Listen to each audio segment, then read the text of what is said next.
Assalamualaikum warahmatullahi wabarakatuh. Waba'd. Melanjutkan tentang menghayati, merenungkan bacaan-bacaan sholat.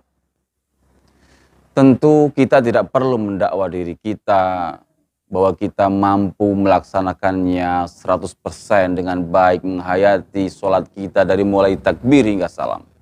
Tapi tentu kita harus berusaha. Bagaimana disebutkan dalam sabda Nabi,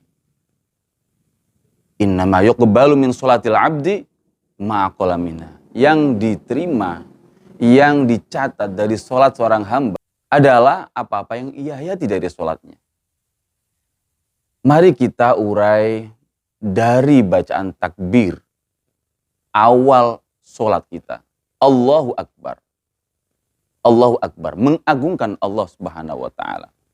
Mengingatkan saat takbiratul ihram kita melakukan niat dalam hati, saya mengerjakan sholat zuhur misalnya, asar misalnya. Saya mengerjakan kewajiban sholat zuhur karena Allah Subhanahu wa Ta'ala. Allahu Akbar, mengagungkan Allah Subhanahu wa Ta'ala. Mengagungkan Allah artinya meyakini bahwa hanya Allah lah yang maha agung. Hanya Allah yang maha besar. Kekuasaannya tak terhingga.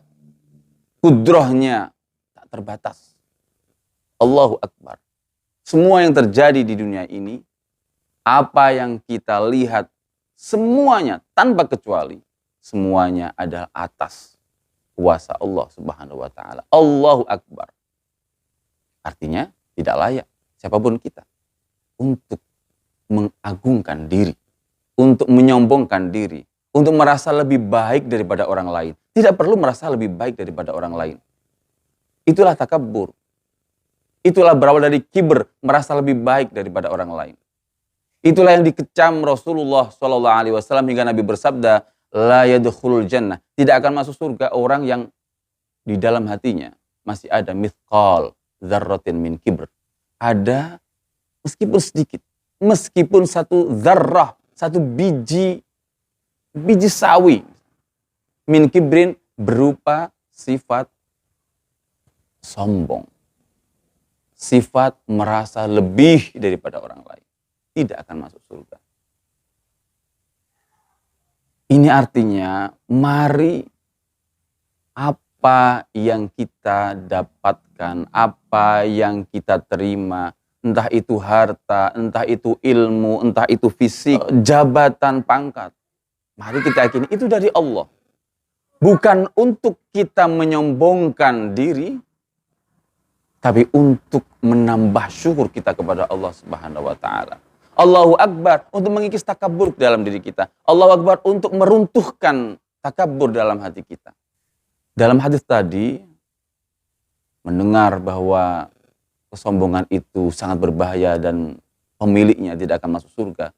Salah seorang sahabat Nabi bertanya, ya Rasulullah, bagaimana dengan orang yang suka dengan pakaian yang bagus, alas kaki yang bagus?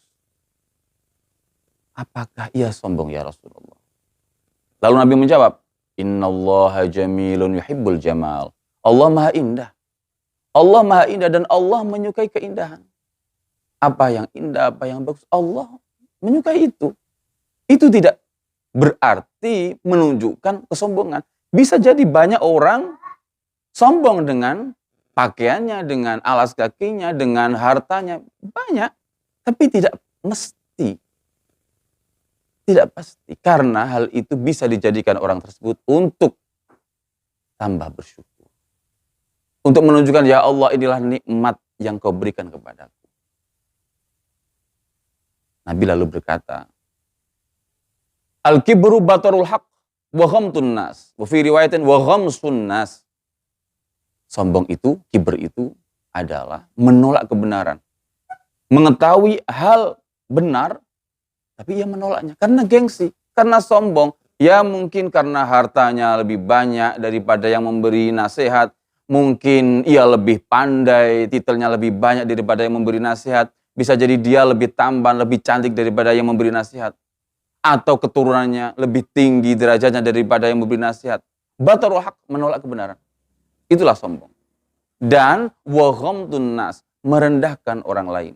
Saat kelebihan yang ada dalam diri seseorang, harta, ilmu, kekayaan, jabatan, fisik, dia kemudian pakaian bagus, kendaraan mewah, ia kemudian gunakan untuk membandingkan dirinya dengan orang lain.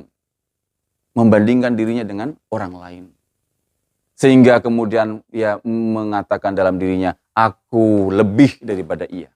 Itulah ghamtun nas, itulah merendahkan orang lain. Semoga dengan sholat, dengan memahami takbir, dengan Allahu Akbar, kita kikis sedikit demi sedikit kesombongan dalam diri kita. Penghayatan sholat dimulai dari memahami Allahu Akbar untuk mengikis kesombongan dalam diri kita. Semoga bermanfaat. Wassalamualaikum warahmatullahi wabarakatuh.